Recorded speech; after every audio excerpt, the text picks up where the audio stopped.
परत एकदा ह्या विश्वासाच्या सत्रामध्ये तुमचं स्वागत आहे.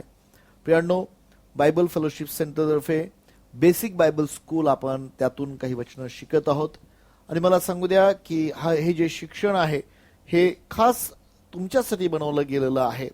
जे कोणी प्रभूला ओळखू इच्छित अशा लोकांसाठी बनवलेलं आहे आणि त्यामधून आपण हा विश्वास हा विषय शिकत आहोत. प्रियांनो, आपण आतापर्यंत विश्वासाबद्दल बऱ्याच गोष्टी पाहिल्या. विश्वास वाचून देवाला संतुलन अशक्य आहे. विश्वास वचन ऐकल्याने येतो. विश्वासाचा उत्पादक आणि पूर्ण करणारा प्रभू येशू आहे. अविश्वासामुळे देवाला कामं करता येत नाहीत. आपण अजून एक गोष्ट पाहिली की विश्वास आम्ही गमावू शकतो, जाऊ शकतो. मागच्या सत्रामध्ये आपण पाहिलं, पण आत्ताच्या सत्रामध्ये आपण अजून एक गोष्ट पाहणार आहोत. जर आम्ही आमच्या विवेकाची काळजी घेतली नाही तर आमचा विश्वास आम्ही गमावू शकतो. प्रियांनो, म्हणून विवेक फार महत्वाचा आहे.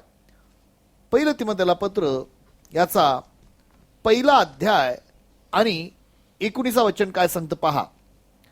पहिले तिमोथेला पत्र 1 अध्याय आणि 19 वचन. विश्वास व चांगला विवेकभाव धर. कित्येकाने हा जुगारून दिल्यामुळे त्यांचे विश्वासरूपी तारू फुटले. पहा, या ठिकाणी काय, चांगला विवेक भाव जुगारून दिल्याने त्यांचं विश्वासाचं तारू फुटलं. तारू म्हणजे नाव. जे एकदा का पाण्यामध्ये असलेली नाव फुटली तर त्यामध्ये पाणी घुसतं, जगातलं पाणी, आणि मग ती नाव बुडू शकते. आम्हाला हेच पाहायला मिळतं या ठिकाणी. जर तुम्ही चांगला विवेक भाव सोडून दिला तर तुमच्या विश्वासाचं तारू फुटू शकतं. पॉल या ठिकाणी सांगतो काही लोकांनी ते सोडून दिलं म्हणून त्यांचा काय झालेलं आहे, तो तारू फुटलेला आहे. प्रियांनो, विवेक भाव म्हणजे काय हो? विवेक भाव म्हणजे बरं आणि वाईट समजण्याची क्षमता.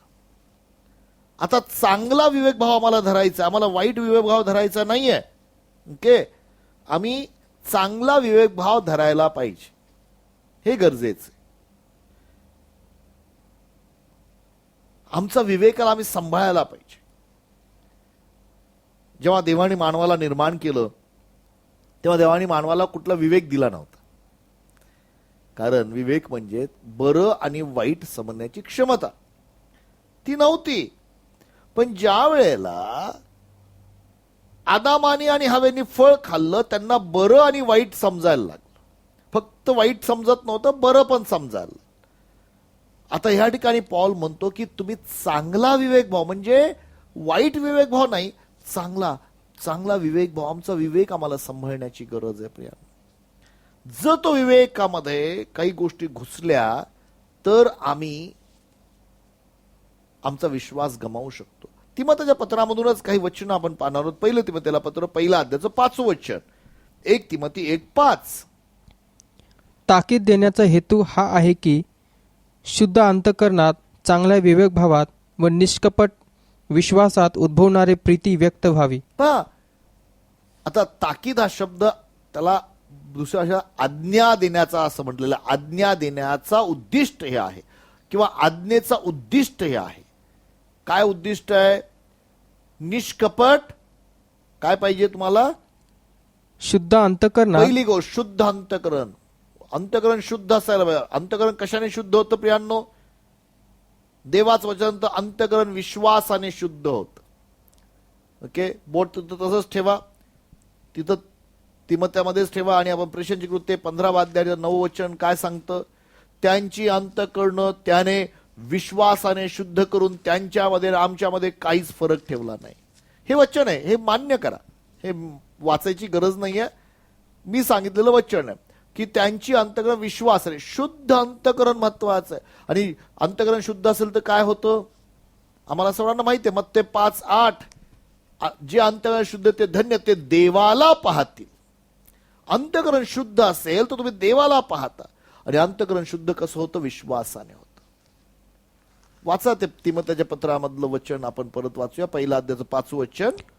ताकीद देण्याचा हेतू हा आहे की आज्ञा देण्याचा हा हेतू किंवा आज्ञेचा हेतू हा आहे की शुद्ध अंतकरणात पहिली गोष्ट, शुद्ध अंतकरणात चांगल्या विवेक भावात चांगला विवेक भाव असला पाहिजे. बर, व निष्कपट विश्वासात आणि उद्भव त्यामध्ये निष्कपट विश्वासामध्ये असलेली प्रीती. बरोबर, ही आज्ञेचा हेतू आहे. विवेक भाव आम्हाला सांभाळण्याची. अजून तिमोथीस परत 3 अध्यायाचं 9 वचन, पहिलं तिमोथीला पत्र 3 अध्यायाच्या 9 वचनात तो काय म्हणतो पहा बरं. विश्वासाचे रहस्य शुद्ध विवेक भावाने राखणारे असावे. आम्ही विश्वासाचे रहस्य शुद्ध विवेक भावनाने, हे देवाच्या सेवक कसे असावे त्याबद्दल सांगितलेलं आहे. विश्वासाचं रहस्य जे आहे ते शुद्ध विवेक भावनामध्ये राखणारे आम्ही असलं पाहिजे. आणि प्रियांनो, आम्हाला पाहायला मिळतं विश्वास आणि विवेक भाव हा हातात हात घालून चालतो. आणि म्हणून कितीतरी लोकांनी आपला विवेक भाव डागाळलेला आहे प्रियांनो. आणि त्यामुळे ते विश्वासापासून त्यांचं तारू फुटतं, ते विश्वासापासून दूर जातात. आम्ही काही वचन अजून पाहणार आहोत विवेक भावाबद्दल, कारण गरज आहे. पहिले तिमोथीला पत्र 4 अध्याय 1 आणि 2 वचन काय सांगतं पहा. आत्मा स्पष्ट म्हणतो की पुढील काळी विश्वासापासून कित्येक लोक भ्रष्ट होतील. ज्या माणसांची सद विवेक बुद्धी तर डाग दिल्यासारखीच आहे, अशा खोटे बोलणाऱ्या माणसांच्या ढोंगाने ते फुसलाविणाऱ्या आत्म्यांच्या व भूतांच्या शिक्षणाच्या नादी लागतील. पहा, या ठिकाणी काय सांगितलेलं आहे, ते कशा नादी लागतील? भूतांच्या शिक्षणाच्या नादी लागतील, जर त्यांनी चांगला विवेकभाव ठेवला नाही. कारण त्यांचं विवेक डागाळलेला आहे. डागाळलेला विवेक भाव प्रियांनो मनुष्याला भयंकर वाईट मार्गात घेऊन जातो. डागाळलेला विवेक भाव ते चुकीच्या मार्गाला कुठल्या मार्गात जायला. वाचा, दुसरं वचन वाचा काय. ज्या माणसाची सत्सद विवेक बुद्धी तर डाग दिल्यासारखीच आहे. डाग म्हणजे काय हो? डाग म्हणजे ज्यावेळेस तुम्हाला सांगतो, पूर्वीच्या काळामध्ये असं होतं की एखादी जखम झाली की एखादी सळई गरम करून त्या जखमेवर ती बरं होत नसेल तर मार, ह्यासाठी की जेव्हा ते सगळं निघून जाईल ना, ते तिथलचं चमडं जळून जाईल, मांस जळून जाईल आणि तिथं डाग तयार, तिथं त्या व्यक्तीला काही फिलिंग्स होत नाहीत, तिथं भावनाच होत नाही काय तिथं. असे लोकांचं हृदय डागाळलेलं असतं, त्यांना काही फरकच पडत नाही. डागाळलेली विवेक भाव. सत्सत विवेक बुद्धी तर डाग दिल्यासारखीच आहे, अशा खोटे बोलणाऱ्या माणसांच्या ढोंगाने. खोटं बोलतात, माणसांच्या ढोंगाने ते ढोंगी लोक आहेत, ते फुसलाविणाऱ्या आत्म्यांच्या व भूतांच्या शिक्षणाच्या नादी लागतील. त्यामुळे काय होतील, ते खोटं बोलणाऱ्या भूतांच्या शिक्षणाच्या. आणि म्हणून प्रियांनो विवेक सांभाळणं गरजेचं आहे, नाहीतर ते लोक खोट्या शिक्षणाच्या मागे जातील, सैतानाच्या शिक्षणामागे. आणि असे खूप लोक आहेत प्रियांनो की जे सत्य मार्ग सोडून चुकीच्या शिक्षणाच्या मागे गेले, त्यांचा विवेक डागाळलेला होता. आणि प्रियांनो, म्हणून आम्ही आमच्या विवेकाला सांभाळलं पाहिजे, आमचा विवेक डागळता कामा नये. अजून विवेकाबद्दल आपण वचन वाचूया. प्रियांनो, नीतिसूत्राचं 8व्या अध्यायाचं 12 वचन, जो आपण नीतिसूत्र 8व्या अध्यायाचं 12 वचन, नीतिसूत्र पुस्तकाचं 8व्या अध्यायाचं 12 वचन.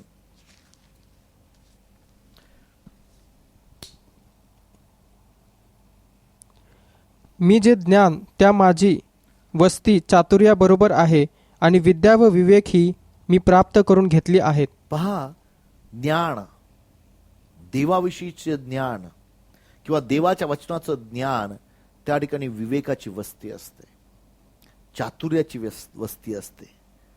देवाचं वचन आमचा विवेक शुद्ध करतो प्रियांनो. आणि म्हणून जेव्हा तुम्ही देवाचं वचन वाचता, तुमच्या विवेकामध्ये शुद्धीकरण होतं, तुमचा विवेक सांभाळला जातो. हे ज्ञान, काही लोक हे ज्ञानाला महत्व देत नाहीत, वचनाला महत्व द्या प्रियांनो. जर तुम्हाला विश्वासात टिकून राहायचं असेल तर वचन वाचणं, त्याच्यावर मनन करणं. एकदा का प्रियांनो विवेक डागाळला गेला तर लोक वाईट कर्माच्या मागे. मी सेवेमध्ये 28 वर्षाच्या पासून आहे प्रियांनो, प्रभूमध्ये मी जवळपास 35 वर्षापासून आहे. मी जे अनुभवलं ते तुम्हाला सांगतो. मी चांगले चांगले लोक प्रभूला सोडून, प्रभूच्या मार्गाला सोडून दुसऱ्या मार्गाकडे गेलेले मी पाहिलेले. मी तुम्हाला विनंती करतो प्रियांनो, आपल्या विवेकाला सांभाळा. त्यांनी आपल्या विवेकाला डागाळलं. खोटं बोलणं सहज, प्रभूमध्ये असून विश्वास ठेवणारे सहज खोटं बोलायचे, आणि ते करता करता प्रभूला सोडून ते कधी निघून गेले त्यांना कळालं पण नाही. प्रभूचा मार्ग सोडून ते निघून गेले. प्रियांनो, आज मी तुम्हाला एक विनंती करतो, स्वतःला सांभाळा. आणि कसं सांभाळायचं तर देवाच्या वचनाने आपल्या अंतःकरणाला शुद्ध करा. देवाचं वचन अजून एक मार्ग आहे प्रियांनो, जो तुमचा विवेक शुद्ध करतो, आणि ते म्हणजे प्रभू येशू ख्रिस्ताचं रक्त. इब्रानियोच्या पत्रामध्ये आपण जाऊया, 9 अध्यायाचं 14 वचन. देवाचं वचन आमचा विवेक शुद्ध करतो प्रियांनो. त्याच्यावर मनन करणं रोज. आणि इब्री 9:14 मध्ये काय लिहिलं पहा. तर सार्वकालिक आत्म्याचे योगे ज्याने निष्कलंक अशा स्वतःस देवाला अर्पण केले, त्या ख्रिस्ताचे रक्त आपली सतसत विवेकबुद्धी जिवंत देवाच्या सेवेसाठी निर्जीव कृत्यापासून किती विशेष करून शुद्ध करील. प्रियांनो, देवाचं प्रभू येशू ख्रिस्ताचं रक्त तुमचं आणि माझं सद्विवेक बुद्धी शुद्ध करणार आहे. आणि म्हणून रोज त्या येशूच्या रक्ताच्या आवडणाखाली येण्याची गरज आहे. चुकीचे विचार, कल्पना, जे काही रोज प्रियांनो हे विवेक भाव शुद्ध करणं गरजेचं आहे. येशूचं रक्त आमचा विवेक शुद्ध करतं प्रियांनो. लक्षात ठेवा, येशूचं रक्त फक्त प्रकाशात काम करतं, अंधारात काम नाही करत. काही लोकांना असं वाटतं चला मी पाप करत राहतो आणि येशूच्या रक्ताखाली. प्रियांनो, नाही हो, नाही, तसं नाहीये. येशूचं रक्त फक्त प्रकाशात काम करतं. पहिलं योहानाचं पत्र 1 अध्याय 7 वचन वाचूया आपण. पहिलं योहानाचं पत्र 1 अध्याय 7 वचन काय सांगतं पहा. योहानाचे पहिले पत्र याचा 1 अध्याय आणि 7 वचन. पण जसा तो प्रकाशात आहे तसे जर आपण प्रकाशात चालत असलो तर आपली एकमेकाबरोबर सहभागिता आहे, आणि त्याचा पुत्र येशू याचे रक्त आपल्याला सर्व पापापासून शुद्ध करते. प्रकाशात चालत असलो तर प्रकाशामध्ये आमची देवाबरोबर संगत आहे, आणि मग त्याचा पुत्र येशूचे रक्त आम्हाला शुद्ध करते. प्रकाशामध्ये काम करतं, अंधारात नाही. जर तुम्ही प्रकाशाकडे तोंड करून चाला, तुमच्या समोर सावली पडेल, आणि जी सावली पडेल त्यामुळे तुम्ही चालत, येशूचं रक्त काम करत नाही. अंधारात येशूचं रक्त नाही तर प्रकाशात. आणि म्हणून तुम्ही देवाकडे वळायला पाहिजे, देवाच्या वचनाकडे वळायला पाहिजे. येशूचं रक्त तुम्हाला शुद्ध करा. मग ते किती मोठं पाप असू दे प्रियांनो, प्रभू येशूचं रक्त तुम्हाला शुद्ध करणार आहे. पण प्रकाशामध्ये लक्षात ठेवा, त्या प्रभूकडे वळणं महत्वाचं. आणि म्हणून तुमचा विवेक येशूच्या रक्ताने शुद्ध होतो. लक्षात ठेवा प्रियांनो, विश्वास फुटतो, विश्वास तारू फुटतो जर तुम्ही विवेक सांभाळला नाही. म्हणून येत्या दिवसामध्ये त्या विवेकाला सांभाळणं. तिसरी गोष्ट जी तुमचा विवेक किंवा तुमचा विश्वास तुटतो ते प्रियांनो, आपण 1 तिमोथेला पत्राचा 6 अध्याय आणि मला वाटतं 9 आणि 10 वचन असेल किंवा 10 वचन असेल. पहा बरं काय ते वचन. धनाची लोभ, धनाचा लोभ, मला वाटतं 10 वचन आहे. ओके. कारण द्रव्याचा लोभ सर्व प्रकारच्या वाईटाचे एक मूळ आहे. त्याच्या पाठीस लागून कित्येक विश्वासापासून बहकले आहेत. पहा, द्रव्याचा लोभ, द्रव्याचा लोभ, पैशाचं द्रव्य वाईट नाहीये, पैसा हा वाईट नाहीये, पण पैशाचा लोभ जो आहे तो तुम्हाला विश्वासापासून बहकवणार आहे. त्याच्या मागं लागून किती लोकांनी आपल्या विश्वासाला ठार मारलेलं आहे. तरी सुद्धा लोकांना धनवान होण्याची इच्छा आहे. प्रियांनो, देवबाप तुम्हाला धनवान करतो, तुम्ही धनवान होण्याचा प्रयत्न करू नका, मी तुम्हाला विनंती करतो. कारण धनवान होणाऱ्यांच्या बाबतीत असं लिहिलेलं आहे, स्वतःहून धनवान होतात ते स्वतःला भोसकून घेतात. प्रियांनो, ते स्वतःचा नाश करून घेतात, ते स्वतःचं जीवन उद्ध्वस्त. प्रियांनो, तुम्ही जर अलिशाचा सेवक गेहजीचा अभ्यास केला, तुम्हाला 2 राज्याच्या 5व्या अध्यायामध्ये त्याची स्टोरी पाहायला मिळते. तुम्ही वाचा ती स्टोरी, कधी तुम्ही वेळ काढून वाचा प्रियांनो. ती स्टोरी अशी आहे प्रियांनो, आम्हाला सर्वांना माहिती आहे की तो नामान तो कोडी होता, आणि मग तो अलिशाकडे आला, आणि अलिशाने त्याला सांगितलं, जा रे यार्देन नदीमध्ये जा, तिथं 7 वेळा डुबकी मार, तू बरा होशील. त्याने जाऊन 7 वेळा डुबकी मारली, तो बरा झाला. आणि मग तो अलिशाकडे परत आला, आणि अलिशाला त्यांनी त्याचे आभार मानले, आणि त्याला तो काही सोनं रूप भरजरीत वस्त्र तो देत होता. अलिशा म्हटला, मला नको आहे, मला त्या गोष्टी नको आहे, काही गरज नाही. लक्षात ठेवा प्रेरणा, अगोदर मला तुम्हाला सांगू द्या, अलिशा हा एलियाचा सेवक होता आणि अलिशाने एलियाकडे म्हटलं होतं, एलिया मला तुझ्या अभिषेकाचा दुप्पट वाटा पाहिजे. गेहजी हा अलिशाचा सेवक होता. म्हणजे अलिशा जे काय करत होता गेहजी पाहत होता, अनुभव घेत होता. हाच गेहजी अलिशाकडून दुप्पट वाटा घेऊ शकला असता प्रियांनो. पण ह्या गेहजीनी काही गोष्टी गमावल्या. ज्यावेळेस हा नामान येऊन गेला, गेहजीच्या मनामध्ये असा विचार आला, अरे आपल्या मालकाने तर काही घेतलं नाही. माझ्या मनात विचार आला, मी काय करतो, याच्या जातो, पळत जातो, धावत जातो आणि त्याला सांगतो की माझ्या मालकाने मला पाठवलेलं आहे, 2 दास आलेले, त्यांना असं असं पाहिजे. आणि हा पळत गेला, त्या रथाच्या मागे जाऊन त्या रथाला गाठलं आणि त्या माणसाला खोटं बोलून त्याच्याकडून काही वस्तू आणल्या आणि त्या नेऊन आपल्या घरामध्ये लपवल्या. ज्या वेळेला हा जो गेहजी होता तो अलिशाकडे येऊन उभा राहिला. अलिशा म्हटला, गेहजी तू कुठे गेला होता? कुठं नाही, मी इथंच होतो. लवाडी करण्यात एक नंबर. लक्षात ठेवा, जेव्हा लोभ येतो ना त्यावेळेस ह्या सर्व गोष्टी घडतात. लोभ असणाऱ्या व्यक्तीला फार चलाखी येते, त्याला सर्व प्लॅनिंग जमतात, त्याला सर्व तो योजना करतो आणि त्याचबरोबर खोटंही बोलतो आणि तेच तुमचं जीवन उद्ध्वस्त करणार आहे. आणि मग अलिशा त्याला म्हणाला, अरे आता हे असे दिवस आहेत का की सोनं नाणं घेण्याचे? आणि प्रियांनो, अलिशाने सांगितलं की त्या नामानाचं कोड तुला लागेल. तो आणि त्याचं घरानं प्रियांनो तो कोडी झाला. विचार करा, जो देवाच्या सेवकाच्या दुप्पट अभिषेकाने चालू शकला असता तो कोडी झाला, कारण पैशाचा लोभ. आणि पैशाचा लोभ आला की मनुष्य खोटं बोलतो.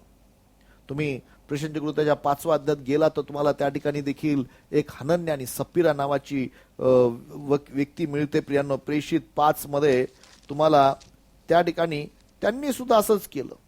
सर्व लोक आपलं घरदार विकून, शेती विकून प्रेषितांच्या पायथ्याला पैसे आणून ठेवायचे आणि ह्यांनाही वाटलं आपण असं करावं. पण त्यांनी जाऊन घर विकलं, का शेती जे काय असेल विकलं. विकल्यानंतर जो पैसा आला, आपल्या पत्नीच्या संमतीने काही पैसा काढून बाजूला ठेवला. पेत्राकडे तो आला आणि पेत्राला त्याने ते अर्पण केलं. पेत्रा विचारलं, जो काय विकला तो एवढाच? हा एवढाच आला. लबाडी, देवापसंती लबाडी केली, देवाच्या आत्म्यासंगती लबाडी केली. पेत्र म्हणला, अरे जेव्हा तुझ्याकडे तुझंच होतं ना, विकल्यानंतर देखील तुझं होतं, तू देवा सांगती का लबाडी करतो?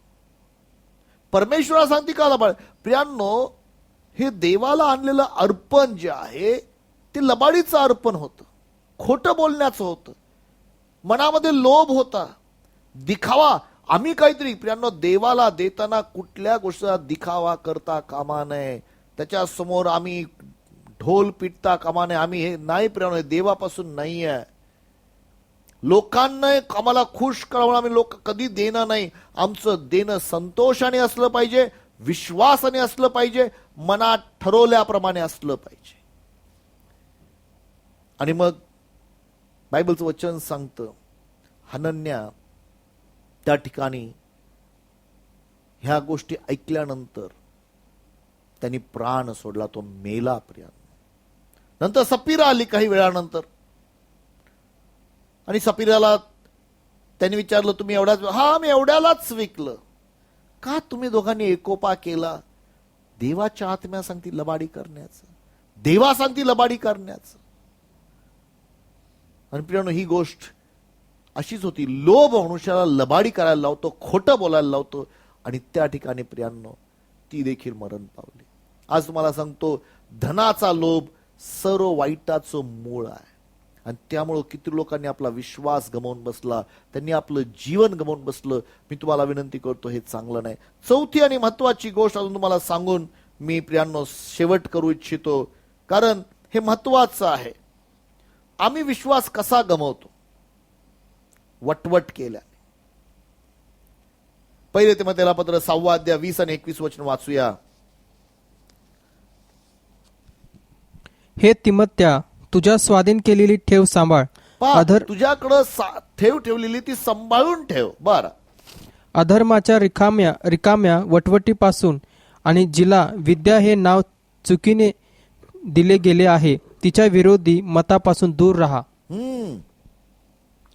ती विद्या स्वीकारून कित्येक विश्वासापासून ढळले आहेत. तुझ्याबरोबर कृपा असो. पहा प्रियांनो, विश्वासापासून ढळलेत जगाचं नॉलेज आणि वटवट करणं, ह्या दोन गोष्टी आहेत. लक्षात ठेवा प्रियांनो, जगाचं नॉलेज असणं चांगलं आहे, पण विद्या जी चुकीची विद्या आहे, आपल्या शिक्षणामध्ये शिकवलं जातं, माकडापासून माणसं बनतात आणि मग बरेचसे लोक विश्वास ठेवतात. आपल्या शिक्षणामध्ये सायन्सला महत्व दिलं जातं. देर इज नथिंग रॉंग, विज्ञानाला महत्व देणं चांगलं आहे, विज्ञान वाढलं तर चांगलंच आहे, भलंच आहे. पण तुम्हाला माहिती आहे का प्रियांनो, विज्ञान काही घडवत नाही, निर्माण करतात तो, पण विज्ञान फक्त शोध घेतो. पण लोकांना असं वाटतं विज्ञानाने किंवा सायन्सने सर्व गोष्टी घडतात आणि म्हणून सायन्सच्या मागे लागून लोकांनी, देर इज नथिंग रॉंग, शोध घेण्यामध्ये वाईट काही नाही, चूक काही नाही, पण ही जी विद्या आहे ती तुम्हाला विश्वासापासून ढळवणारी गोष्ट आहे. तेवढंच नाही, तो रिकाम्या वटवटी बोलणं. माझ्या भावानं बहिणो, ह्या वटवटीने लोकांचा विश्वास तुटतो, निघून जातो. बऱ्याच लोकांना जिथं वाचाळता फार म्हणजे खूप बोलणं, तिथं पापाला तोटा नाही असं बायबलचं वचन सांगतं. खूप बोलणं बोलणं बोलणं बोलणं प्रियांनो, त्यामुळे त्या ठिकाणी पापाला तोटा नाही. आणि आम्हाला त्याकडे आमचे शब्द दरवेळेस विश्वासाने भरलेले असले पाहिजे. विश्वासाने. मगाशी मला वाटतं ते वचन वाचलं ना, आम्ही बोलतो विश्वास ठेवल्यामुळे आम्ही बोलतो, नाही का? 2 कोरिन्थ 4:13 मध्ये आपण वाचलं ते वचन. आपल्याला वाचायची गरज नाही का? वाचूया आपण काय म्हणतं. 2 कोरिन्थ 4:13, आम्ही बोलतो कारण तोच आत्मा विश्वासाचा आमच्यामध्ये आहे. 2 कोरिन्थ 4:13, मी विश्वास धरलो म्हणून बोललो. या शास्त्रलेखानुसार जो विश्वासाचा आत्मा तोच आत्मा आमच्या ठाई असल्यामुळे आम्ही विश्वास धरतो आणि त्यामुळे बोलतोही. आम्ही बोलतोही, विश्वास धरून बोलतो. आमचं बोलणं विश्वासाचं. तुम्हाला म्हणतो प्रियांनो, विश्वासाच्या शब्दाने फार अद्भुत कार्य घडतात. एकदा येशू ख्रिस्त सकाळी चालला होता, त्याला अंजिराचं झाड दिसलं, तो गेला, झाडाकडून काही फळ मिळेल, भूक लागली होती त्याला फळ मिळाला नाही. तो म्हटला, ह्या झाडाला इथून पुढे कधीच फळ नाही हो, आणि तो निघून गेला. दुसऱ्या दिवशी तो आता पेत्र पाहतो, झाड मुळापासून वाळून गेलेलं आहे. आणि मग येशू ख्रिस्त, प्रभूजी पहा, ज्या झाडाला तुम्ही शाप दिला ते वाळून गेलं. मी येशू त्यांना शिकवायला, मार्काच्या 11व्या अध्यायामध्येच ही स्टोरी आहे प्रियांनो. आणि त्यामध्ये 22 ते 24 वचनामध्ये महत्वाच्या गोष्टी येशू ख्रिस्तांनी सांगितल्या. मार्काचं शुभवर्तमान 11वा अध्याय 22 वचनापासून पुढे. येशूने त्यांना उत्तर दिले, देवावर विश्वास ठेवा. मी तुम्हाला खचित सांगतो की जो कोणी या डोंगराला तू उपटून समुद्रात टाकला जा असे म्हणेल आणि आपल्या अंतःकरणात शंका न बाळगता आपण म्हणतो तसे घडेलच असा विश्वास धरेल, त्याच्या शब्दाप्रमाणे घडून येईल. कशाप्रमाणे घडून येईल? शब्दाप्रमाणे, बोलण्याने. तुमचं बोलणं महत्वाचं आहे. आणि जेव्हा वटवट केली जाते, मग ते याच्याबद्दल बोल, त्याच्याबद्दल बोल, त्याच्याबद्दल बोल, किंवा अजून गोष्टी ज्या माहीत नसतात त्या बोलल्या जातात. खरा वचनाचं बोलणं नव्हे तर बाकीच्या गोष्टी बोलणं होतं आणि मग विश्वास तुटला जातो. प्रियांनो, आम्हाला काळजी घ्यायला पाहिजे आम्ही काय बोलतो आणि कसं वागतो. माझ्या भावांनो आणि बहिणींनो, तुमच्या बोलण्यातून तुम्ही न्यायी ठरता किंवा तुमच्या बोलण्यातून तुम्ही अन्यायी ठरता. येशू ख्रिस्तांनी स्पष्ट सांगितलं, तुमच्या प्रत्येक व्यर्थ बोललेल्या शब्दाचा तुम्हाला न्याय द्यावा लागणार, जाब द्यावा. शब्दांचा न्याय प्रियांनो अत्यंत महत्वाची गोष्ट आहे. इनफॅक्ट तुमच्या जिवेच्या हाती मृत्यू आणि जीवन आहे.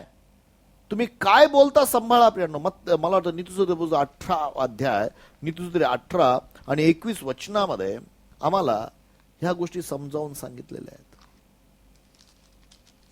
नीतिसूत्र 18:21, जीवेच्या हाती मृत्यू व जीवन ही आहेत. मृत्यू व जीवन जीवेच्या हाती आहे, तुमच्या शब्दाच्या हाती आहे. बरं, तिची आवड धरणारे तिचे फळ भोगितात.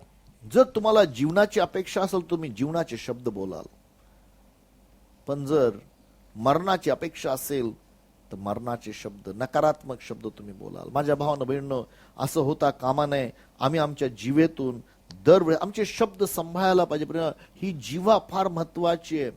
याकोबाच्या 3ऱ्या अध्यायामध्ये, याकोबाचं पुस्तकामध्ये त्यांनी ह्या जीवेचं महत्व खूप चांगलं समजावून सांगितलं. माझ्याजवळ वेळ नाहीये, पण त्या जीवेबद्दलचं सामर्थ्य आम्हाला समजलं पाहिजे. याकोबाचं पुस्तक पत्र याचा 3रा अध्याय 5वं वचन पाहूया आपल्याला काय म्हटलेलं आहे. तशीच जीभ ही लहानसा अवयव असून मोठ्या गोष्टीची फुशारकी मारते. पहा, लहानशी आग केवढ्या मोठ्या रानाला पेटवते. प्रियांनो, या ठिकाणी जिभेबद्दल सांगितलेलं आहे. पण त्या अगोदर तो म्हणतो की जसं घोड्याला लगाम करतात तशी ही जीभ आहे. तुमच्या शरीराला लगाम करण्याचा जिभेने होतो. जसं एखाद्या मोठ्या जहाजाला छोट्या शिडाने नियंत्रण केलं जातं. शीड म्हणजे ज्याला ते कापड बांधलेलं असतं, त्यांनी पूर्ण जहाज नियंत्रण केलं जातं, त्याला पाय तिकडे वळवता येतं. तशीच ही जीभ आहे प्रियांनो, तुमच्या शरीराला नियंत्रण करते. बरेचसे लोक हे समजून घेत नाहीत. मी तुम्हाला विनंती करतो, प्रियाचा अभ्यास करा. तशी जीभही आहे. ह्या जिभेला अमंगळ गोष्टीच्या नव्हे तर चांगल्या गोष्टीच्या अधीन करा. प्रियांनो, तुम्हाला जर सुख भोगायचं असेल तर आपली जीभ सांभाळा. हा, 1 पेत्र 3रा अध्याय 10वं वचन काय सांगतं पहा. 1 पेत्र 3रा अध्याय 10वं वचन. कारण जीविताची आवड धरून चांगले दिवस पहावे हा, अशी ज्याची इच्छा असेल त्याने वाईटापासून आपली जीभ व कपटी आपली भाषण जीभ वाईटापासून आवरावी. बर, चांगले दिवस पाहायचं, सुख पाहायचंय. बर, तर व कपटी भाषणापासून आपले ओठ आवरावे. आपल्याला काही गोष्टीचा आवर करायचा, आपल्याला लगाम घालायचा, जसं घोड्याला लगाम घालत, तर आम्ही आमच्या जीवनामध्ये यशस्वी होणार आहोत. प्रियांनो, आज एवढंच सांगतो की देवाची इच्छा आहे की तुम्ही आणि मी विश्वासामध्ये बलवान व्हावं.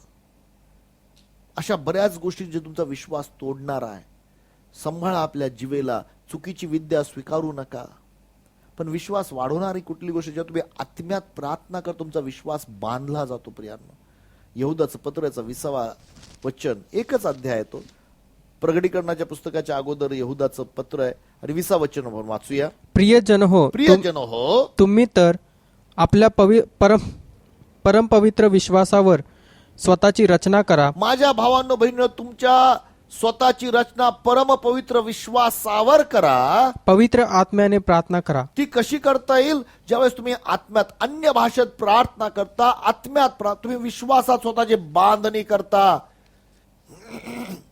तुम्ही देवासंगती बोलता, तुम्ही स्वतःला वाढवता विश्वासामध्ये, तुम्ही स्वतःची बांधणी करता. आणि म्हणून मी तुम्हाला विनंती करेन प्रियांनो, विश्वासामध्ये बांधा, वचनावर लक्ष द्या, वचन ऐका, वचन वाचत असताना ते ऐका. विश्वासात तुम्ही वाढणार आहात, कारण विश्वास ठेवणाऱ्याला सर्व काही शक्य आहे. प्रियांनो, अजून एक महत्वाची गोष्ट सांगतो. मानवापासून मिळणाऱ्या सन्मानाला टाळा प्रियांनो, आणि देवाच्या सन्मानासाठी झटा प्रियांनो. आपला विवेक भाव सांभाळा, धनाचा लोभ नाकारा, आणि प्रियांनो, आपले शब्द जे आहेत ते विश्वासाच्या जिभेवर आळा घाला आणि देवाचे वचन बोला. मी तुम्हाला सांगतो प्रियांनो, तुम्ही विश्वासात बलवान व्हाल, वचनामध्ये वचनानुसार चालणारे लोक बना आणि विश्वासामध्ये भक्कम जीवन तुम्हाला प्रभू करो. प्रियांनो, हे विश्वासाचं जीवन जे आहे तुमचं असावं. मी तुम्हाला सांगतो प्रियांनो, मी माझ्या जीवनामध्ये खूप विश्वासाच्या जीवनाचा अनुभव घेतलेला आहे आणि विश्वासाने चालणं हे आशीर्वादाचं आहे. मी माझ्या वैयक्तिक जीवनात खूप काही त्याचे अनुभव घेतलेत. प्रियांनो, मी जवळपास 1999 पासून पगार न घेता विश्वासाने जीवन जगण्याचं मला प्रभूंनी काही गोष्टी शिकवल्यात. मी खूप काही साक्षी तुम्हाला सांगायला पाहिजे होत्या, पण त्या साक्षीतून मी आज माझ्या काही 2-4 साक्षी सांगतो प्रियांनो, की देवबाप फार अद्भुत आहे. मी तुम्हाला सांगतो की देवाने मला विश्वास शिकवला. विश्वास हा देवाच्या वचनातून आहे. देवबाप पुरवठा करणारा परमेश्वर आहे प्रियांनो, अद्भुतरित्या. अद्भुतरित्या पुरवठा करणारा. मला आठवतं की माझ्या मुलीचा जन्म होण्या अगोदर माझा कुठला पगार नव्हता आणि पैसेही नव्हते. मग माझं जे होतं ते देवाचं वचन. माझी पत्नी प्रेग्नंट होती. त्यावेळेला इसवी सन 2000 मध्ये मी माझ्या पत्नीला इनलॅक्स हॉस्पिटलमध्ये घेऊन गेलो. पुण्यामध्ये इनलॅक्स हॉस्पिटल आहे. आणि त्याला विचारलं की बाबा किती रुपये खर्च लागेल. त्यांनी मला सांगितलं 13,000 ते 15,000 रुपये लागतीलच त्यावेळेला. बरं का, आता किती लागतात मला माहित नाही. आणि मग माझ्यावर तर पैसे नव्हते, पण देवाला म्हटलं, देवा मी माझ्या पत्नीला, मी विश्वासाने चालतो, मी ठरवलं कोणाला मागणार नाही, फक्त देवाला मागणार. मी देवाकडे प्रार्थना केली, देवा माझ्या पत्नीच्या डिलिव्हरीसाठी तू पैसे दे. आणि मग मी शांत राहिलो. देवाला धन्यवाद द्या. देवाचं वचन सांगतं प्रियांनो, माझा देव तुमची सर्व गरज ख्रिस्त येशूमध्ये या गौरवाने संपत्ती रूप पुरवेल. देवाच्या वचनाला मी धन्यवाद देऊ लागलो. डॉक्टरनी सांगितलं की 12 जूनला तिला ऍडमिट करा, 12 जूनला मूल होईल. 31 मेला किंवा 1 जूनला, मला वाटतं 31 मेलाच माझ्याकडे एक परिवार आला. 30-31 मे असेल. आणि त्यांनी मला एक पाकिट दिलं आणि ते म्हटले की पास्टर, हे पाकिट जे आहे हे तुमच्या पत्नीच्या डिलिव्हरीसाठी मी देत. मी ते घेतलं, तरी प्रार्थना केली. आणि जेव्हा कपाळात ठेवत होते पहिलं 5,000 रुपये त्यामध्ये आले. म्हटलं प्रेज गॉड, देवा चांगला आहे. त्यानंतर काही दिवस गेले प्रियांनो. 12 तारखेला मी माझ्या मिसेसला ऍडमिट केलं. तोपर्यंत 5 पैसे नाही आले. पण माझं देवाचं वचन होतं, माझा देव तुमची सर्व गरज ख्रिस्त येशूमध्ये गौरवान संपत्ती पुरवेल. 17 जूनला म्हणजे 13 जूनला माझी मुलगी जन्मली. 17 जूनला तिला माझ्या पत्नीला डिस्चार्ज घ्यायचं होतं, मुलीला डिस्चार्ज घ्यायचं होतं. डॉक्टर म्हटले घेऊन जा. म्हटलं ठीक आहे, पण माझ्यावर पैसे नव्हते. मी घरी गेलो, 5,000 रुपये घेऊन आलो. म्हटलं दे बापा, तुला माहिती आहे. आणि प्रियानो, मी ज्या वेळेला माझ्या पत्नीची फाईल घेतली आणि त्या कॅश काउंटरला किंवा बिलिंग काउंटरला गेलो, त्यांनी बिल खूप वेळ घेतला, इतका वेळ घेतला आणि ते बिल माझ्या हातामध्ये दिलं. प्रियांनो, बिल फार अद्भुतरित्या होतं. 5,765 रुपयाचं बिल होतं आणि माझ्या खिशात 5,000 रुपये होते. वरचे 765 रुपये पण नव्हते. मी ते नव्हते असं म्हणण्यापेक्षा 5,000 रुपये माझ्या खिशामध्ये होते. आणि मी ते घेऊन बिलिंग काउंटर पासून कॅश काउंटर पर्यंत गेलो. म्हटलं देवापा, आज मला पैसे भरायचेत, मला माहित नाही कुठून भरणार. मी चालत असताना त्या ठिकाणी मिलिंद जाधव नावाचा माझा एक मित्र आहे, तो मला भेटला. म्हटलं भाऊ, दादा दादा, मला दादा म्हणतात. आणि त्यांनी ते माझ्या हातून बिल घेतलं. म्हटलं मला बघू दे. ते घेतलं आणि तो मला घेऊन त्याच्या ऑफिसरच्या केबिन मध्ये गेला. म्हटलं दादा काही वेळ इथं थांब. मी थांबलो. आणि त्यानंतर त्या दिवशी त्या ऑफिसरने त्या बिलवर काहीतरी लिहिलं, तेवढंच मी दुरून पाहिलं. आणि प्रियांनो, ते बिल माझ्या हातात आणून ठेवल्यानंतर त्यामध्ये अमाऊंट होती, जे लिहिलं होतं त्यांनी माझ्या डोळ्यात अश्रू आले. असं लिहिलं होतं की लिमिटेड टू 5,000 रुपीज. देवाला त्या 30 मेला किंवा 31 मेला माहित होतं की मला किती बिल लागणार आहे. पण प्रियांनो, मी देवाच्या वचनाकडे पाहत होतो. मी तुम्हाला म्हणतो, विश्वासाने जीवन जगणं अद्भुत आहे. मी त्यानंतर देवाला म्हणजे त्याच काळामध्ये मी देवाकडे मागत होतो प्रियांनो. काही गोष्टी मागितल्या. देवा म्हणजे त्यावेळेला माझा मुलगा, मी आणि माझी पत्नी आम्ही एक बेडरूमच्या घरात. देवाला म्हटलं, देवा मला 2 बेडरूमचं घर दे, कारण लहान बाळाला कुठे ठेवणार आम्ही. तिला लहान घर होते आमचे, हाऊसिंग बोर्ड मध्ये छोटे छोटे घर होते. देवाला म्हटलं 2 बेडरूमचं घर दे, भाड्याने चालेल. पण प्रियांनो, जेव्हा विश्वासाने चालायला लागलो, एका परिवाराने माझ्याकडे येऊन त्याला म्हटले, आमच्यासाठी एक घर विकत घ्यायचंय, तुम्ही घर शोधा. माझी आत्याच होती. मी त्यांच्यासाठी घर शोधलं. वयस्कर होते, परदेशात राहणारे होते. आणि त्यांनी ते घर पाहिलं. आणि त्यानंतर घराचं रजिस्ट्रेशन करण्यासाठी ते मला घेऊन गेले. आणि प्रियांनो, मी त्या घराचा ओनर झालो. माझी आत्या आणि मी दोघं मिळून आम्ही ओनर झालो. त्यांनी मला ते घर राहण्यासाठी देऊन टाकलं. सुधीर, ही चावी. मी तुम्हाला सांगतो बरं, विश्वासाचं जीवन हे अद्भुत आणि चांगलं आहे, अद्भुत आहे. मी तुम्हाला विनंती करतो, विश्वासाने जीवन जगा, विश्वासामध्ये वाढा. ह्या विश्वासाची वाढ छोट्या छोट्या गोष्टीतून होते प्रियांनो. ज्या दिवशी देव मला म्हटला की विश्वासाने तुला गोष्टी करायच्या, म्हटलं देवा हे तूच बोलतोस का मला सांग. देवाने मला सांगितलं जा सुधीर ऍडव्हान्स दशांश दे. पण देवाने मला सांगितलं होतं बरं का, मला बायबलमध्ये ते दिसत नाही. देवा आम्हाला सांगितलेलं आहे की जे काय मिळतं त्याचा दशांश टाका. पण जे देवा मला सांगते बोलला ते मी करायला लागलो.